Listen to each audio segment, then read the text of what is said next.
Jamie, what were you telling me that Conor McGregor was mad at me for something? What were we saying? But what did he say? Something like I talk off script. I talk off script. Talk on script, or you call fights on a script or something. That is not really true because no one ever gives me a script. That's a fact.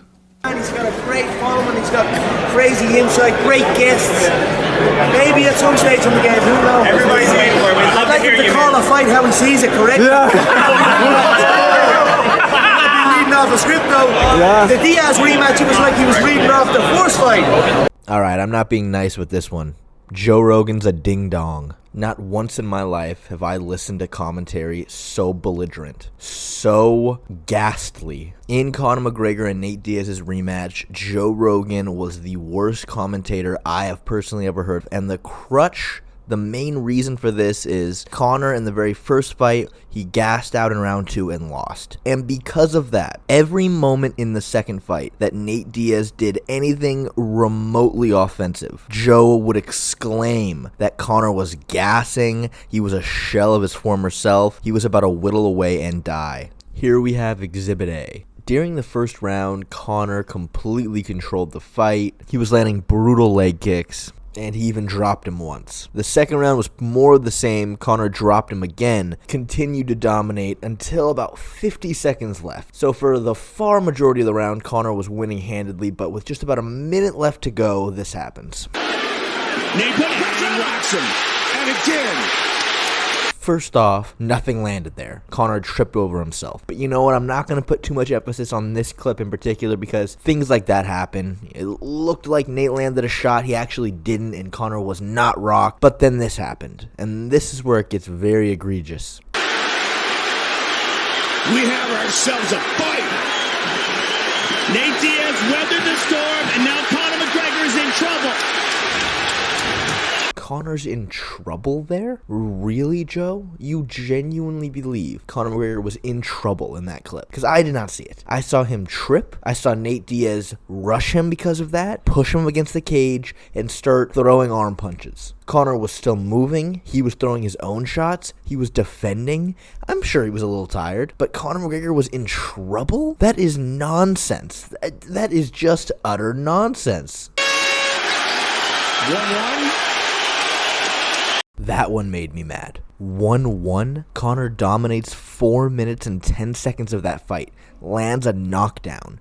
And you think that little flurry at the end made it 1-1? Nate barely landed anything. Conor was still throwing shots back. 1-1? And then Joe to go, wow, this is really interesting. No, it's not. It is not interesting. It's only interesting because you've built this narrative in your head that Conor's going to gas out again, even though that is not what's happening. Conor is fading radically here.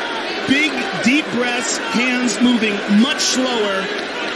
A much diminished fighter in this third round. Coming right out of the gate with this one. It just sounded mean to me. He's a very diminished fighter. I haven't seen that yet. He looks a little tired, but a very diminished fighter? That sounds very over-exaggerated. Said to Nate, put him against the cage. Throw some knees. And Nate went for the takedown there unsuccessfully, but he's making Conor fight a clinch battle. And we've said time and time again, this is one of the most grueling aspects of MMA. Nate is making Conor fight a grueling clinch battle. I'm pretty sure I just saw Conor turn the clinch around and press Nate against the fence, willing to do the clinching. But, Nate's making him fight a grueling clinch round, okay? I didn't see it, but okay. And they will leave it all inside the octagon tonight. So Conor caught him. I'd like to remind you, Joe, a minute ago you said he was a very diminished fighter. You said he was practically going to haul over with a heart attack. He was so exhausted. But after that, you didn't really say anything other than he caught him. Midway point of this fight. Drops down for a double. Let's see if he can get it. Conor defended, but again, defending in this kind of clinch battle is brutal and draining. Nice elbow on the... It was a little bit of a break.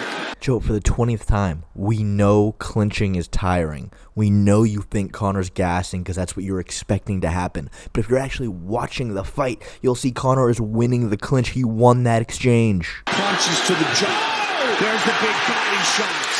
McGregor's in big trouble here. Nate Diaz looking to finish it right here, right now. Body. Tremendous pressure by Nate Diaz. This was the beginning of the end in the first matchup. This was the first point in the fight where it was fair to say Conor was gassing out. And it was 40 seconds left in that round. At the very end of round 2, Joe said Conor was in trouble. That Nate weathered the storm and now Conor was in trouble. Well, it took an entire 4 minutes of the next round till Conor actually was in trouble. For that entire third round, it was back and forth. I gave the edge to Nate in that round before the very end, but it was back and forth until that flurry. For those who don't remember, the fourth round, Conor bounces back. He wins that round pretty decisively. Then the fifth round was really close. Nate Diaz edged that one out. It was pretty clear Conor won rounds 1, 2, and 4. Nate won rounds 2 and 5. But what's very interesting is, from the start of the fourth round onward, neither of the commentators mention Conor being tired again. It's almost like they realize, like, okay, there's not that much time left. Conor can actually make it to the end. Like, oh, this whole fight prior, Conor's gassing. He's not going to make it. He's just trying to survive. He's super tired.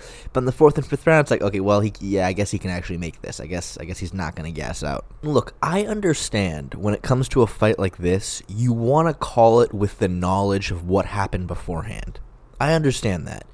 But where the issue arises is, Joe was failing to recognize what was happening in front of him and was instead calling what he was anticipating was going to happen. What I think is very important to understand is how crucial the commentary is on what the audience believes they're seeing. There are a lot of people out there who genuinely believe that Nate Diaz stole round 2 from Conor because of that little flurry at the end. That little flurry was nothing. Conor was throwing back. He didn't land much. He did not rock him. But because of how Joe and Mike freaked out about it, because Mike at the very end goes 1-1, people now believe that, even though nothing happened. Many people think round 3 was 10-8 to Diaz. And that is purely because during that entire round, Joe could not shut up about how diminished Conor was. If you actually went back and rewatched that round, it was very close up until the end. Nate stole the round at the end, but in the lead up, it was close. In all honesty, though, I am a really big fan of Joe Rogan, and I forgive him for this. Like, he's doing a better job than I ever could. I couldn't be a commentator. No way. But it's just important to highlight the impact that I think he doesn't realize he has sometimes.